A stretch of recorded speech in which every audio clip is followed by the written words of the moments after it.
Hello, good morning, good evening, and welcome to Bigg World Cinema. Without further ado, we'll continue with what you're here for. And now that we're monetized, please don't skip the ads. Thank you.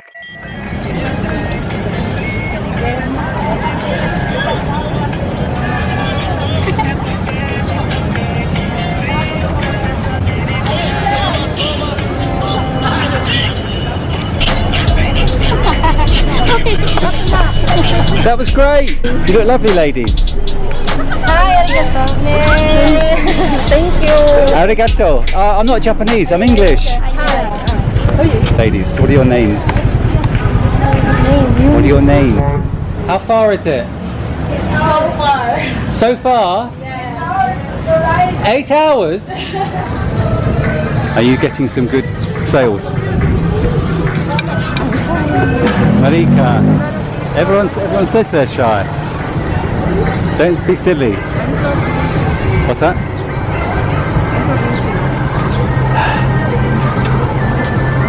There we go. I brought you business. As soon as I arrived in Davao, I met a couple of telecom engineers. They asked if I was interested in Filipinas and were quick to tell me to be careful and not so trusting, as Filipinas can be deceitful. I'd always thought this of Thai women, of how Thai women in the land of smiles would instantly dump you and move on when the ATM runs dry. But Filipinas? Surely not. So you're a Western gentleman in your 50s, 60s, 70s or 80s. I doubt whether you're much younger. Look, I've seen the demographic. There's not that many young whippersnappers coming to the Philippines to search for a lady. Actually, I don't really like the idea of searching for a lady. When I chat to girls online, they ask, "How's your search going?" Sure, I'm looking online, but I'm not really searching. I'm not searching for someone to spend the rest of my life with. If it happens, it happens. C'est la vie. At the gym in my Cebu condo a few months ago, I met a Russian guy who was visiting for 3 weeks. He had a Filipino wife, but he'd left her back home so he could come here to partake alone. He suggested we go down to the Abalana sports complex that evening, where we could jog and meet girls. He was in his late 30s, looked physically unfit, but already in the 10 days he'd been in Cebu had had his fair share of success just by walking up to Filipinas on the street. had taken a virgin to Virgin Island in Bantayan the previous weekend. I don't jog anymore. I walk everywhere and go to the gym to work out, but don't like running on hard surfaces. But I went with him and walked around the track. He never thought twice about approaching a girl, would just bowl over full of confidence. I had a horrible time. I don't work well under the spotlight or even floodlights. In my mind, you shouldn't say, "I'm going to go to such and such a place to meet girls," as you put yourself under too much pressure. You're going to look desperate. Don't do it. Change your mindset. I go to the mall to do my shopping. If I see an attractive girl, I try to engage with her. I walk on the streets shooting videos. If I see an attractive girl, I try to engage with her. Actually, waving a camera around is quite a useful tool. No, I didn't call you a useless tool. Having a camera is a good conversation starter. A 70-something American expat staying at my condo in Davao decided to buy himself a selfie stick after he saw me waving mine around on the street. I'm talking about the selfie stick. He said it's working well. Filipinas love having their photographs taken, obviously. Actually, it's not just girls. I engage with all people. It goes without saying. Filipinos are friendly. But a lot of Filipinas don't want to be stopped on the street where she's exposed and everyone can see you chatting. You need to be somewhere more discreet. On Christmas Eve, I met Marika, who had a clothes store. She had a face mask on, but she had a good rack, so I was keen to engage with her. She was setting up her clothes store and there were other people around, so she was reluctant to talk. Said she was shy. Ah, that old chestnut. They all say that. I got her Facebook details, but she seemed preoccupied.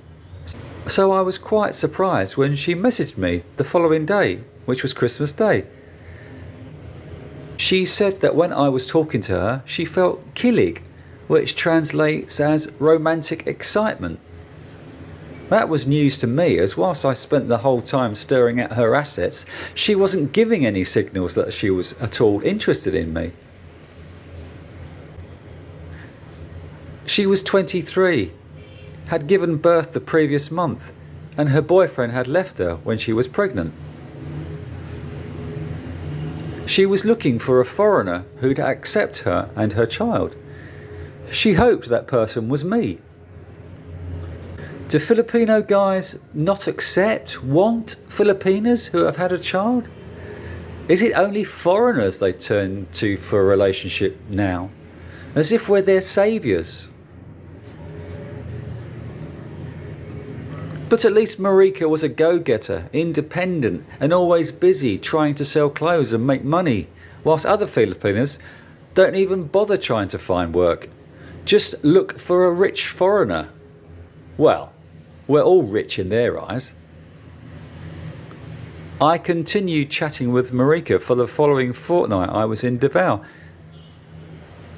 But the weather was wet and she was sick, so we never actually met up. Between Christmas and New Year, I noticed some young Filipinas TikToking in a park. They were friendly, happy to engage with me whilst they shot a quick video before heading to the crematorium for a service for one of their friends' mothers. Diane asked for my Facebook details. Then Angel, the prettier, bustier girl, thrust her phone at me and asked for my phone number. I thought she'd never call me, but a couple of hours later, I noticed a missed call from a Philippines number and texted the number assuming it was Angel. It was. Said she'd already messaged me on Facebook, so she'd obviously got my details from Diane. Angel asked how old I am. Guess. I think 34, she said. Yes. She said she was 19, going on 20. Although her birthday had actually been in November, which was the previous month, so she'd only just turned 19. I checked Angel's Facebook page. She was a single mother, obviously. Later that evening, Angel video called me as I showed her around the condo I was staying in. She asked what to see what the bedroom looked like. I told her she could see it when she came over. The following night was New Year's Eve. I asked her plans. She said she didn't really know yet, as they had no money to celebrate. Would I like to go to their house? I said I'd probably stay home. The following day, the other TikToker, Diane, messaged me on Facebook. I told her I'd spoken to Angel. So Angel is your girlfriend now? No, we just spoke, I replied. In the meantime, I checked out Diane's Facebook page. She was in a relationship with a Filipino. Filipinos are funny, are good at bending the truth. They say they're single, but that means they're not married. Girls who are dating will also say they're single. I told Diane she had some beautiful friends. What about me? She asked. Yeah, you're lovely too. Then she video called me. Suddenly I was God's gift to the ladies. The following evening, New Year's Eve, I video chatted briefly to Angel, who was having a party at her house, so she'd obviously raised some money. Again she asked if I wanted to go over, but I declined, not wanting a heavy night. Angel blew kisses and said she'd come over the following day. The following day we chatted briefly, but she didn't talk about coming over, so I didn't mention it. The following evening, Angel messaged me asking if we could meet the next day. We arranged for her to come to my condo and we'd cook together, but I'd meet her at the park nearby at 3 p.m. At 3 p.m, Angel messaged saying she needed to take a shower and would meet me in an hour. What is it with Filipinas and timekeeping? Why are they never on time? I've never met a Filipina who ever arrives before me. I once waited 2 hours for a date to turn up in IT Park, Cebu. I should have taken Gio's advice when he said, only leave your condo when they arrive at the location. But they might be lying. They say nearly there when they're still half an hour away or haven't even left home yet. Anyway, Angel then messaged with a photo of herself and her friend saying she was coming with her. I told her I only wanted to cook with her, not her friends as well. So she said she'd come alone. We met at 4:30. Angel was dressed all in black with a low-cut top showing off her assets, black pants and slapper shoes as if she was going out. We went to 7-Eleven to buy Red Horse. Not my favourite, as it gives me a sore head. But Angel likes it. We cooked, had a dance. She told me her mum and grandma had both worked as singers in Japan. I talked about going to Samal Island, which is nearby, off the coast of Davao. She said we could go together and stay over. And then she asked if she could bring her family. No. I asked if she was staying with me that night. No, she needed to leave at 11 p.m. So I showed her the bedroom.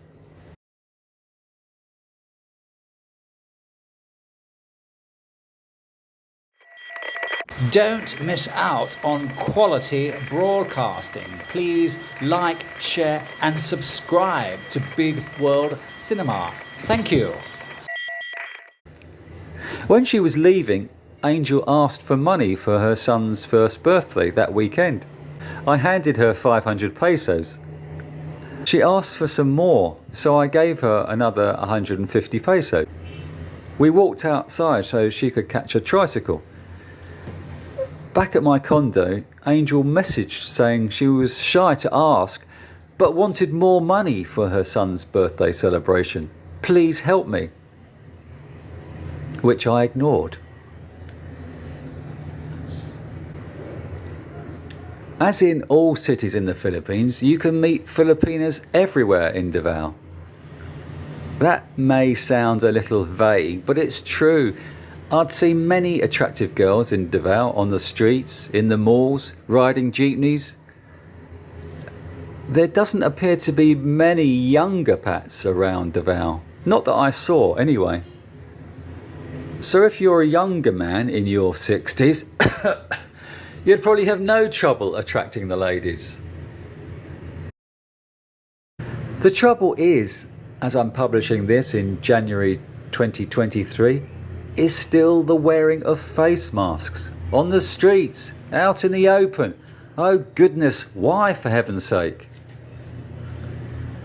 Putting on a face mask has become a daily habit. And for a lot of them, a good excuse to keep wearing a face mask. Dental treatment for the majority of Filipinas is costly, and a high percentage have never visited a dentist in their lives. You've got no idea if the mask is to prevent COVID or a face concealer. I'm reluctant going up to girls in the streets who are still wearing face masks, not knowing if there's a riot going on between the ivories. The Russian I spoke about earlier would go up to girls saying, I imagine that they look really pretty beneath that mask. Can I have a closer look? He said on one occasion he wished he hadn't bothered. The alternative is asking masked girls for their Facebook account, or visiting restaurants or food courts.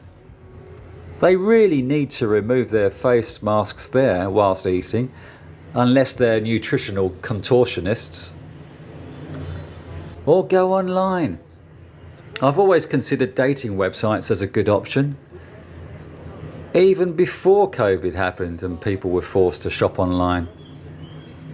At least online you can see what they look like. Well, sort of. Women are good at concealing the truth. Everyone can look good in one photo with the right angle and flattering lighting. Almost. I've chatted to numerous Filipinas online whose most recent photographs were taken 10 years earlier. One woman who turned up to meet me in Cebu, barely recognisable after 2 births and various body size changes. If they're still wearing a mask in their online profiles, then they really have got problems. My profile is on a few dating websites. I've never had much luck with Tinder in the Philippines. I've had more success on Badoo and Pina Love. On Badoo I connected with Kim in Davao. She was 27. We matched, but she messaged saying she didn't think she was my type, as I'm into slim girls, whereas she's curvy. Yeah, but you have great breasts, I said. I'm not going to tell you to subscribe, but if you don't, I'll send my mother round. And she's dead, so that won't be a pleasant experience for you. Throughout Christmas we texted each other, like a lot. We were getting on great, having a laugh. She asked if any girls in Davao had asked me for my phone number. This was before I'd met Angel, so I thought, do Filipinas actually ask for guys' numbers? Surely not. Especially not conservative girls in Davao. It never happened to me at all in Cebu during all the time I lived there. I asked Kim if she asks guys for their numbers. Yes, I would if I liked the guy, she said, or just leave my number. After 6 days having built up a rapport, I messaged Kim suggesting we meet up. She asked if I wanted to meet near my condo. She'd already told me she once tried to purchase a condo in my complex, so she knew where it was. Yeah, good idea, I said. My plan was that we could meet for a coffee nearby and then come back to my place. She replied asking if I'd been to McDonald's at Martina Crossing, so she could go directly home if I ghosted her. I'm not going to ghost you, I said. Okay, maybe next time, she replied. Yeah, right, I replied sarcastically. I'd got no time for a next time, I thought. I'd wasted enough time on her already. I've been chatting to Filipinas for 3 years, but still no closer to understanding them. No doubt she wanted me to go to the area where she lived, to show that I was willing to travel and go meet her. But I just felt disheartened by the fact that she thought I may ghost her, having built up what I thought was a connection with her. Obviously not. I don't think there's as many girls online in Davao as there are in Cebu City. Even though the population of Cebu City is around 1 million people, as opposed to 1.6 million in Davao. It was only after I'd left Davao that I matched with 10 attractive girls on OkCupid. Typical. Whether they were real or not, I don't know. I only stayed in Davao for 3 weeks, but I felt that if I'd stayed there long term, dating would be quite easy. Maybe even better than Cebu City. There aren't many foreigners living in Davao, for starters. So you get more opportunities thrown your way. Literally. Go for it. Just approach them. Be friendly. You've got nothing to lose. If you get rejected, there's another few million to work your charm on. Bonne chance. If you liked the video, please could you like, share and subscribe. I'll see you on the next video. Take care, everyone. And what is your name, lovely lady? Vanessa. Vanessa! You've gone all shy now. Don't be shy. I am. No, you're not shy, really. Yeah, I'm really shy. Okay. Enjoy. Okay, thank you. Take care. Bye-bye. You're so friendly. So are you. Thank you. Take care. Bye-bye. Bye-bye, auntie. Yeah. Take care.